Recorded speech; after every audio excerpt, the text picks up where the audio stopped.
Beyond the wall, the world feels unfinished. The trees grow too close together. The snow falls thicker. The silence stretches longer than it should. Even the wind sounds different here.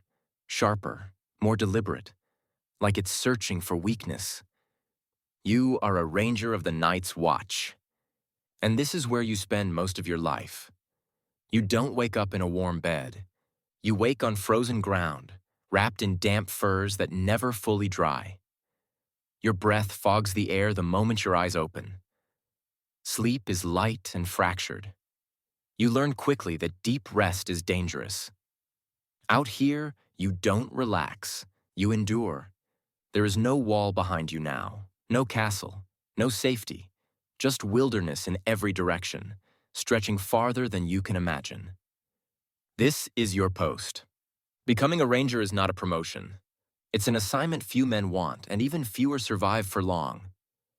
Rangers are sent north to scout, track, and observe, to learn what moves in the darkness, to return with information, if they return at all.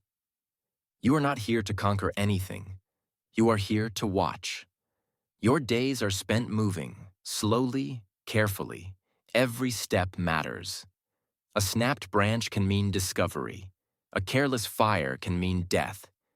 Even your tracks in the snow can betray you.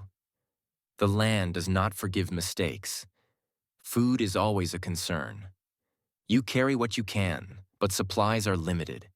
Hunting is dangerous. Fires are risky. Some days you eat little more than hard bread and dried meat. Other days, nothing at all. Cold burns calories faster than hunger ever could.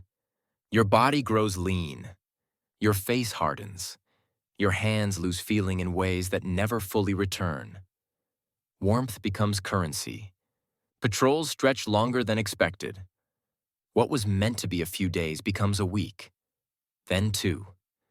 Snowstorms erase paths behind you. Landmarks disappear. Forests thicken.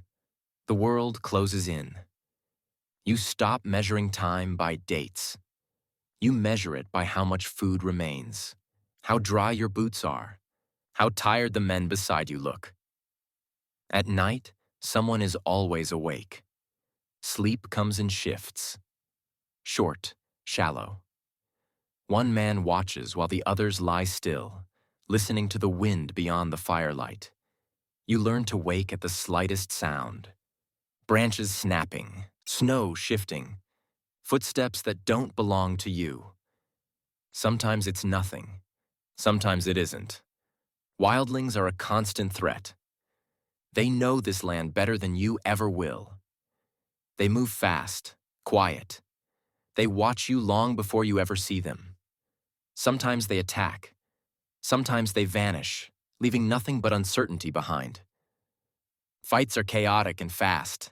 There are no formations, no orders shouted across battle lines, just close steel, heavy breathing, and panic in the snow. When it's over, there is no victory, only the relief of still being alive. If you are. But the wildlings are not what stays with you the longest. It's the waiting. Hours of scanning empty tree lines. Days of nothing happening. Weeks of guarding against something most men believe doesn't exist. The White Walkers. To many brothers, they are myths. Old stories meant to justify this endless watch. No horn has sounded 3 times in generations. No living ranger has seen them. And yet, sometimes the forest goes silent. Sometimes the cold deepens without warning. Sometimes you feel watched, even when there is nothing to see. The land feels wrong, and you remember why the watch exists at all. Seasons change beyond the wall. Early winter is harsh. Deep winter is merciless. Snow grows heavier. Daylight shortens.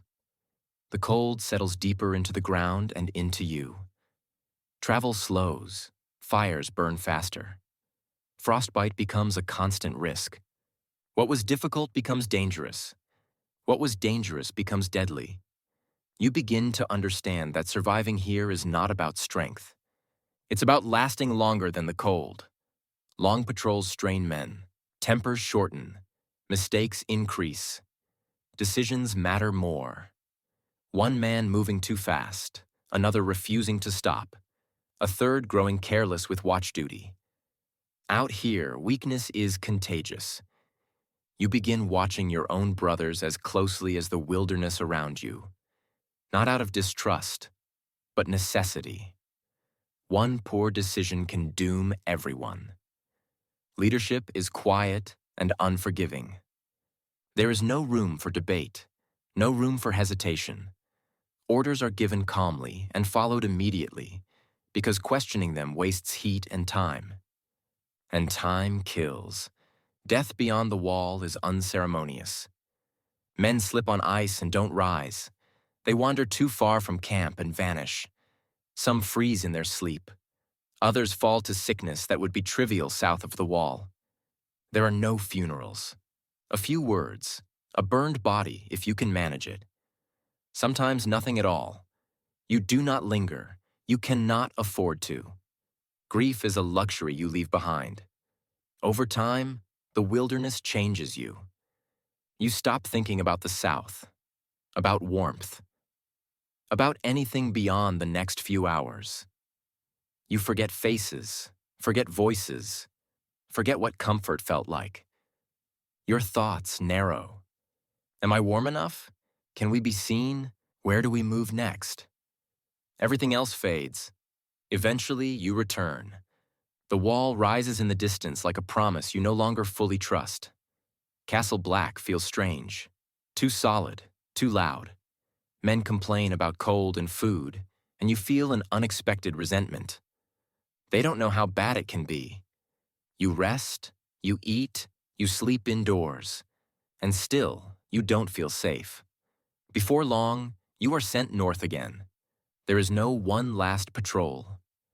No finish line, no day when the danger ends.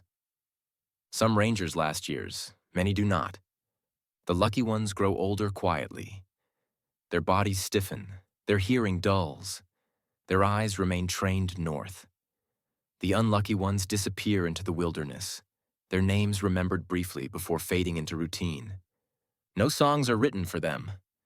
Life beyond the wall is not heroic. It is long stretches of cold, hunger, and fear, broken by moments of violence that leave scars no one sees. It is guarding the realm from a place the realm has forgotten. You are not meant to be remembered. You are meant to hold the line. Beyond the wall, the world remains vast and indifferent. And you will keep walking through it, watching, waiting, enduring, for this night and all the nights to come.